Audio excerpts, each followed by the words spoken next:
Hi hello friends, మీరు చూస్తున్నారు middle class Mahesh. సహనాన్ని కోల్పోయా, నన్ను క్షమించండి. సిబిసివి ఆనంద్ సంచలన వ్యాఖ్యలు. దీనిపై ఈ రోజు వీడియో చూద్దాం. ఫ్రెండ్స్, మీరు మన వీడియోలను అయితే చూస్తున్నారు కానీ లైక్ చేయడం, సబ్స్క్రైబ్ చేసుకోవడం మర్చిపోతున్నారు. ప్లీజ్ ఫ్రెండ్స్, మీరు చేసే ప్రతి లైక్ నాకు ఎంతో సపోర్టివ్ గా ఉంటుంది. అలాగే ఈ వీడియో మరింత మందికి వెళ్ళడానికి సహాయపడుతుంది. కాబట్టి ఒక లైక్ చేస్తారని ఆశిస్తున్నాను. ఇంకా ఏమాత్రం లేట్ చేయకుండా వీడియోలోకి వెళ్దాం. హైదరాబాద్ సిపిసివి ఆనంద్ జాతీయ మీడియాపై చేసిన వ్యాఖ్యలపై క్షమాపణలు కోరారు.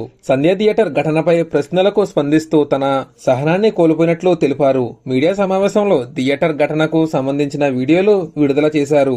నేషనల్ మీడియాపై చేసిన వ్యాఖ్యలు వివాదాస్పదం కావడంతో ఆ వ్యాఖ్యలను వెనక్కి తీసుకున్నారు. సహనాన్ని కోల్పోవడం నా పొరపాటు అంటూ ఎక్స్ లో పోస్ట్ చేశారు.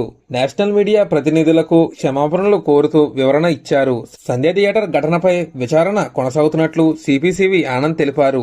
కాంగ్రెస్ నేత మాజీ ఎంపీ విజయశాంతి సంధ్య థియేటర్ ఘటన దురదృష్టకరమని పేర్కొన్నారు. తెలంగాణ సీఎం రేవంత్ రెడ్డిపై కేంద్ర మంత్రులు ఆరోపణలు చేయడం గర్వనీయమని విజయశాంతి అన్నారు. బీజేపీ నేతలు ఈ ఘటనను తమకు అనుకూలంగా మార్చుకునే ప్రయత్నం చేస్తున్నారని ఆమె విమర్శించారు. సినీ పరిశ్రమకు అన్ని ప్రాంతాల ఆదరణ అవసరమని విజయశాంతి సూచించారు. ఇలాంటి ఘటనలు మళ్లీ జరగకుండా సమస్యలను పరిష్కరించుకోవాలని ఆమె పిలుపునిచ్చారు. సిపిసివి ఆనంద్ తన వ్యాఖ్యల వల్ల కలిగిన అసౌకర్యానికి బాధ్యత వహిస్తున్నట్లు తెలిపారు. సంఘటనపై సమగ్ర విచారణ జరిగి నిజాలు బయట పెడతామని హామీ ఇచ్చారు. ఈ ఘటనపై ప్రజలు, రాజకీయ నేతలు సమన్వయం పాటించాలని విజ్ఞప్తి చేశారు. ఇది ఫ్రెండ్స్ ఈ రోజు వీడియో. ఇటువంటి మరిన్ని ఇంట్రెస్టింగ్ విషయాలు ఎప్పటికప్పుడు నోటిఫికేషన్ పొందడం కోసం ఇప్పుడే మన ఛానల్ ని సబ్స్క్రైబ్ చేసుకోండి. Thank you friends.